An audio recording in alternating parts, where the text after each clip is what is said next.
Olá! Que o Brasil é um país desigual é chover no molhado. E se o assunto é água, aí as diferenças entre as regiões brasileiras são gritantes. E esse é o tema do nosso programa, Saneamento Básico. Fim dos lixões até 2024. Universalização de água e esgoto até 2033. Será?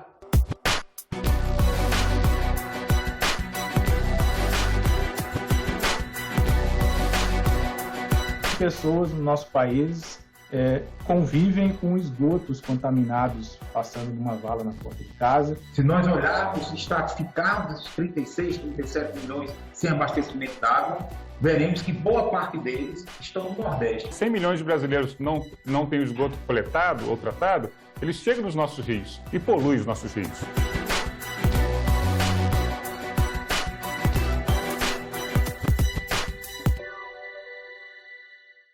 Os números do saneamento no país chamam a atenção, conforme veremos em detalhes a seguir. Mas antes, vamos às definições do presidente da Comissão de Desenvolvimento Regional e Turismo do Senado. O cenário do saneamento básico no Brasil é, como todos nós sabemos, preocupante e desigual. De acordo com dados reunidos no Diagnóstico dos Serviços de Água e Esgoto do Sistema Nacional de Informações sobre Saneamento, o SNIS, o índice médio nacional da população atendida com redes de abastecimento de água era, em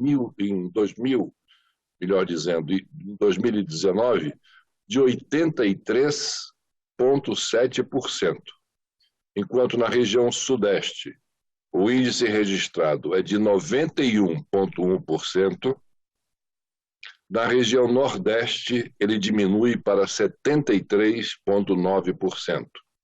No Norte, alcança apenas 57,5%. Agora, a situação se tornou alarmante. Saímos do abastecimento de água para a coleta de esgoto. Quando se trata de coleta de esgoto, a situação, então, é alarmante. O índice médio nacional de atendimento com rede é de 54,1%. E as diferenças regionais revelam-se ainda mais discrepantes. O Sudeste registra 79,5% de cobertura. O Centro-Oeste, 57,7%. O Sul, 46,3%. O Nordeste, 28,3%. E, por fim, o Norte apresenta apenas 12,3% de atendimento por rede. Vejam as diferenças e as discrepâncias e as necessidades que nós temos de equilibrar esse sistema. Alarmante mesmo essa relação de água e esgoto entre Norte e Nordeste, Sul e Sudeste. Isso tudo para iniciar os debates. Vamos a outros números. Falar em saneamento básico é tratar de água, esgoto, drenagem urbana e coleta de lixo. Dados de 2019 em relação a 2010 apontam 83,7% da população atendida com rede de água. Já a rede de esgoto chega a 54,1% da população e 92,1% para a cobertura de coleta domiciliar de resíduos sólidos. Quando o assunto é captação de águas das chuvas, verifica-se que 15,1% dos municípios brasileiros não possuem sistema de drenagem. Nesse cenário atual de pandemia, o acesso ao serviço de saneamento ele se torna ainda mais importante. Enquanto alguns de nós estão mais preocupados assim, em ter sempre à disposição uma máscara limpa, um frasco de álcool em gel, milhões de pessoas no nosso país convivem com esgotos contaminados passando numa vala na porta de casa e uma parcela considerável dessa mesma população sequer tem acesso à rede de água tratada para lavar as mãos, né? Um hábito básico de higiene. É fundamental esse olhar diferenciado. Enquanto na região norte nós temos chuva com abastecimento contínuo, né, de água, nós temos o Nordeste com baixa precipitação, entretanto, a cobertura é baixíssima nas duas regiões principalmente. Reitero que considerar esse contexto diferenciado é fundamental. Enquanto a gente tiver situações de carros-pipa atendendo a nossa região, nós não podemos descansar, seja como atores das políticas públicas nacionais, cada um na sua esfera, seja efetivamente naquilo que se tornamos mais importante, né, que é a dignidade, que é a obrigação de todos nós, sejamos operadores, construtores da legislação. 100 milhões de brasileiros sem rede de coleta de esgoto na porta de casa. 83,7% da população tem acesso à rede de água na porta. Isso significa que 35 milhões de brasileiros não têm rede de água, não têm acesso a esse serviço básico. É isso, serviço básico. 100 milhões sem coleta de esgoto, 35 milhões sem água potável. Números para lá de conhecidos, mas que se repetem ano a ano. Nós temos que considerar como água como realmente um patrimônio escasso que precisamos tomar conta dela.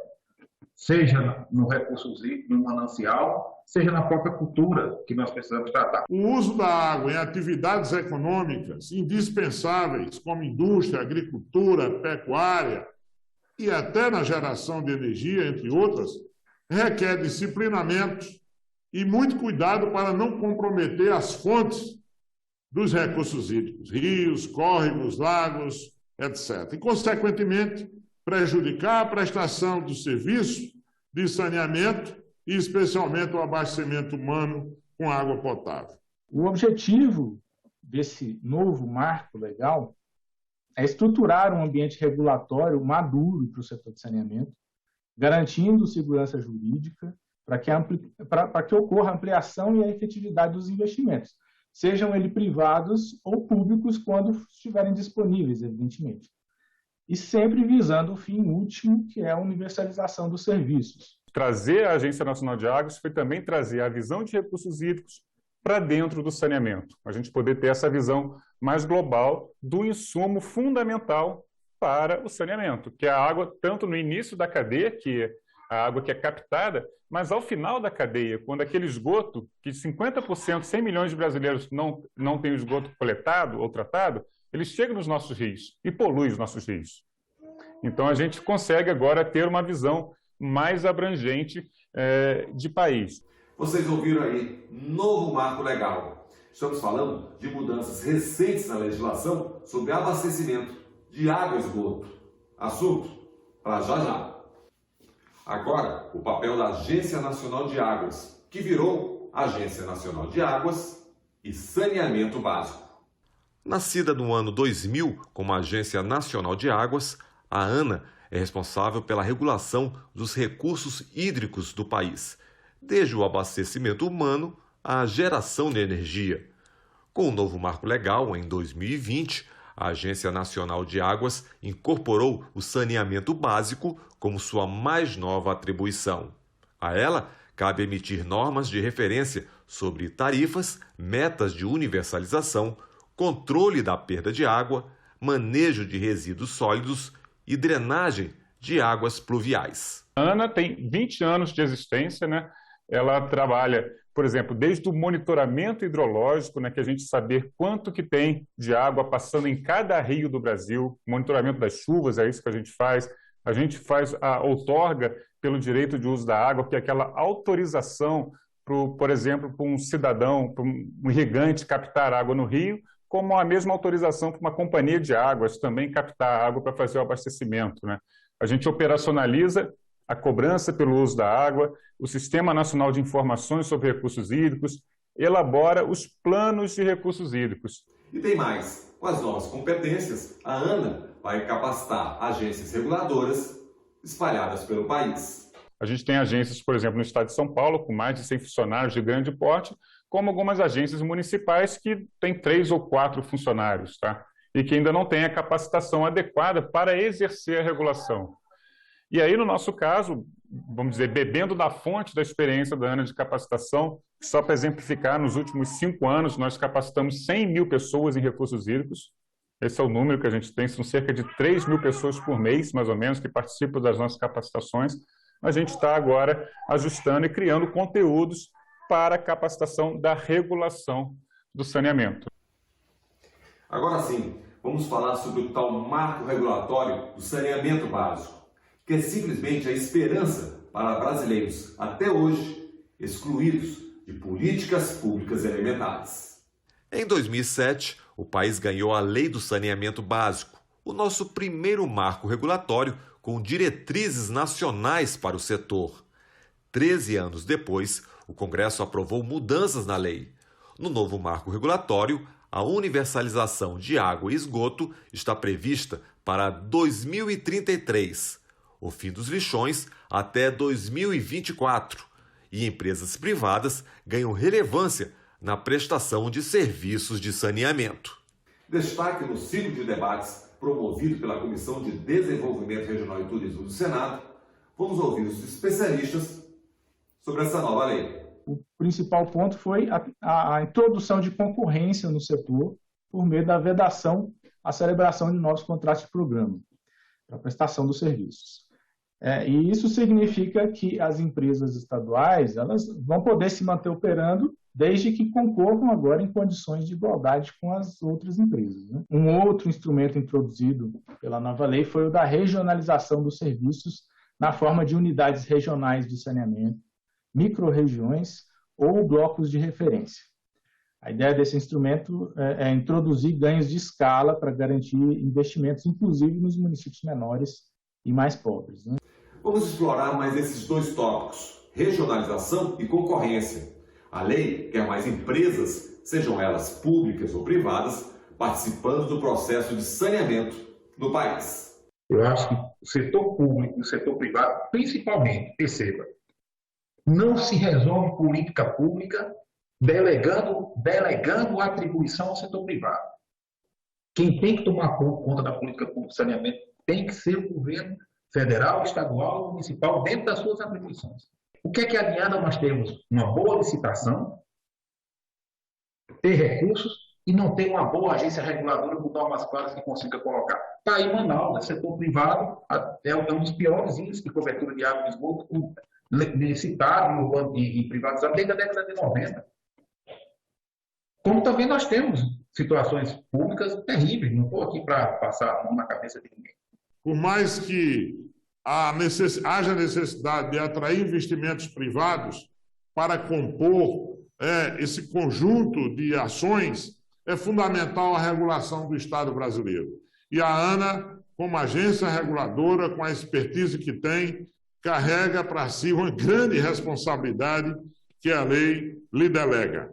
E como atrair investidores para municípios com baixos indicadores socioeconômicos? A ideia, conforme a nova lei, é agrupá-los em blocos, a chamada regionalização. Precisamos definir ações no setor de saneamento cuja cobrança e financiamento não dependa somente de investimentos privados, sobretudo observando os pequenos municípios. Pequeno município sozinho não tem viabilidade. Logo, a regionalização é fundamental, valorizando inclusive as companhias estaduais, que não podemos destruí-las, porque tem acúmulo, tem serviço prestado e tem o recurso do povo lá também como um ativo importante que precisa regular e distribuir o que a gente chama a carne e o osso, porque o privado naturalmente se interessa muito por aquilo que é viável economicamente.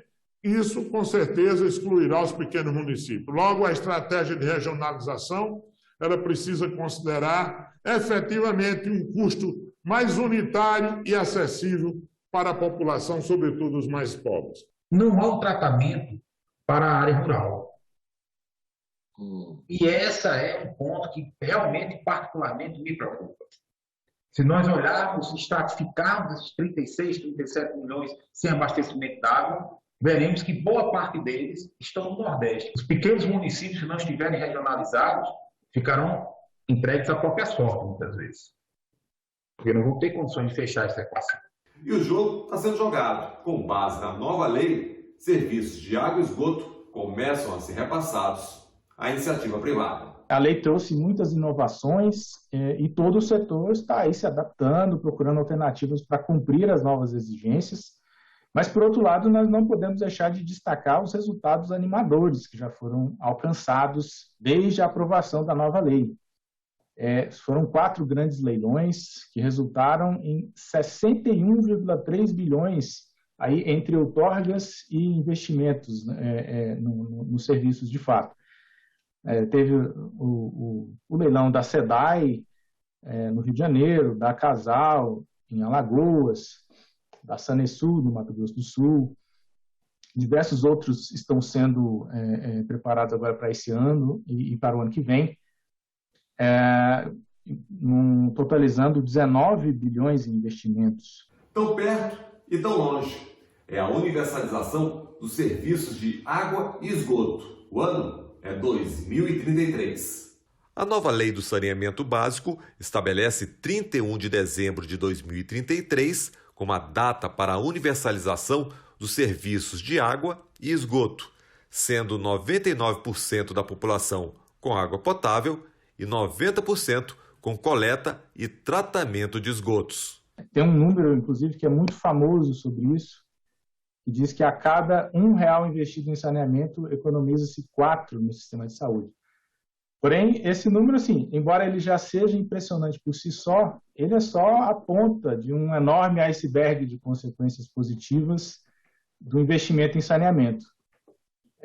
Há uma série de outras consequências, por exemplo, a redução drástica dos afastamentos do trabalho em razão de infecções intestinais, um aumento considerável na produtividade dos trabalhadores, no aproveitamento escolar das crianças. As comunidades saneadas também experimentam valorização imobiliária e, em muitos casos, até vocações turísticas são potencializadas pelos impactos positivos no meio ambiente local, né? Enfim, são essas as principais razões que nos levam a enxergar o saneamento básico como uma prioridade. E como foi uma audiência interativa, tivemos a participação dos internautas. De Ronaldo Mendes, de São Paulo. Um país do tamanho do Brasil, tanto em território quanto em riquezas, não se pode admitir pessoas vivendo em condições desumanas. Continuando os comentários, de Elizabeth Ramos, de São Paulo. É fundamental o saneamento básico, assim como as estações de tratamento, pois nada adianta jogar esgoto no mar ou nos rios. De Francinete Silva, do Distrito Federal. É um absurdo essa situação. Assim está também no Pôr do Sol, Ceilândia, Brasília. Rede de esgoto para entregar em janeiro de 2020 e até hoje nunca terminaram. Agora, perguntas e respostas. As empresas prestadoras de saneamento básico estão entre as principais poluidoras de recursos hídricos no país, uma vez que a maior parte dos esgotos são despejados sem tratamento nos corpos d'água. Como a Agência Nacional de Águas e Saneamento Básico tem enfrentado esse problema? Desde 2001, a gente tem um programa que se chama PRODES, que é o Programa de Despoluição de Bacias Hidrográficas, que é um programa que financia a boa operação de estações de tratamento de esgotos, né? A gente tem cerca de 80 estações contratadas pela ANA, que a gente, em todo o Brasil, que a gente acompanha trimestralmente as metas de tratamento de esgotos, ou seja, o quanto que aquela estação, se aquela estação realmente está tratando aquela quantidade de esgotos que estava prevista no seu projeto, porque algumas vezes você constrói a estação, mas não constrói a rede, o esgoto não chega até a estação. Um segundo são nas nossas outorgas de direito de uso, né? A outorga, como eu expliquei rapidamente, a outorga ela é uma autorização que te dá para você poder lançar, por exemplo, um efluente no rio. A gente, para poder emitir essa outorga, a gente tem que primeiro verificar qual é o tamanho desse lançamento, ou seja, o quanto de esgoto está sendo lançado, e se o rio tem a capacidade de diluir aquela parcela remanescente do esgoto tratado. Porque às vezes você tem uma cidade muito grande e um riozinho muito pequeno. Mesmo que você trate bastante, o rio não consegue diluir. Com relação à questão do saneamento, se realmente esse 2033 é uma data que foi chutada ou que há realmente essa viabilidade mesmo de universalizar Aliás, eu acho até que é muito tempo, mas de qualquer forma, né, nós já ficamos até mais de 300, 400 anos quase sem saneamento também. A de Convicto 2033 é ali, né, bem pertinho. A data ela é uma data emblemática que vem da publicação do Plano Nacional de Saneamento, que ocorreu no ano de 2014, com um horizonte de 20 anos. Né? Então, a partir dali foram estabelecidas metas, a meta para esgotamento sanitário, inclusive, é um pouquinho mais ousada que a meta que foi colocada na lei, né? Que na lei ficou para 90% até 2033, né, de cobertura, enquanto o Plano Nacional ele previa 93%. Aí decidiu-se por manter essa data, até porque o Plano Nacional de Saneamento ainda está vigente, e há uma crença, de fato, de que os instrumentos, a forma como o novo marco foi montado, ele cria as condições para que, de fato, haja um aumento da eficiência na prestação dos serviços, haja, de fato, uma segurança jurídica para que novos investimentos sejam aportados no setor, e nós, de fato, trabalhamos com a meta de cumprimento efetivo. Né? Nós entendemos que é viável, que é realmente possível alcançar a universalização dos serviços até a data de 2033. A pergunta-chave que nós fazemos nesta audiência para a reflexão de quem nos acompanha é como elaborar um plano visando a contemplação dos 4 serviços, né, de água, saneamento e saneamento, né, expandindo esses serviços, né, para contemplar o Brasil de todos os brasileiros e brasileiras.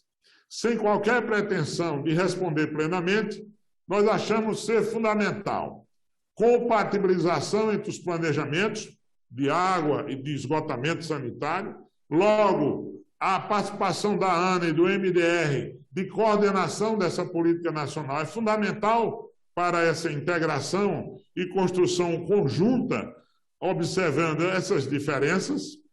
A escuta às entidades municipalistas, ao setor de saneamento envolvido no setor de saneamento e a escuta aos usuários, através dos conselhos de usuários que precisam falar, que precisam checar, e a integração entre os entes federativos é fundamental. Esta audiência pública é de extrema importância para o futuro do desenvolvimento regional do Brasil, inclusive equilibrando essas desigualdades que hoje soam tão fortes para cada um de nós, essas desigualdades entre Norte e Nordeste e o Sudeste do país, sobretudo, e que haveremos, com o novo marco regulatório do saneamento, iniciar o trabalho para a retomada da possibilidade do acesso de água e esgotamento sanitário para toda a população brasileira. Nós temos a transposição do São Francisco, Sim. chegando em uma determinada cidade,